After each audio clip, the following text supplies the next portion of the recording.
মানুষের আর কোনোদিন আমি উপকার করুন না। মানুষের উপকার করে আমি খালি আমার সবসময় ক্ষতি হয়েছে, এটা আমি দেখছি। কি হয়েছে তোমার? আরে দেখো না, ওই যে ওই নিমকে বাড়ির সামনে যে পুকুরটা আছে, ওখানে অনেক মাছ পাওয়া যায়। তাই নাকি? ওই পুকুরের মধ্যে মাছ ভাসতেছিল।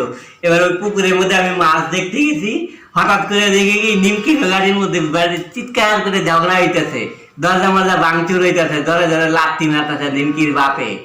এসে আমি দৌড়ে গিয়ে আমি নিমকির বাপের আমি থামাইতে গেছি, ওর মায়ের মারতে আসছিল। তো নিমকির মায় আমার কি করলো, ওর বাপের কিছু না করে আমার গায়ের উপরে আটা ছুঁড়ে মারছে।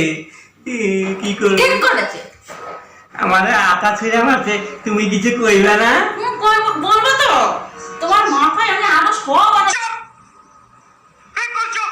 ঢেলে দেবো। আমি তোমাকে ঘর থেকে বার করে দেবো, বেরো। না আমি আর থামাবো না, আমি আর ঝগড়া আমি থামাবো না, আমি কইতাছি। তোমাকে কে বলেছে লোকের ঝগড়া থামাতে? হ্যাঁ, বেরো। আমি ভয় পেয়ে গেছিলাম। বেরো বেরো বেরো।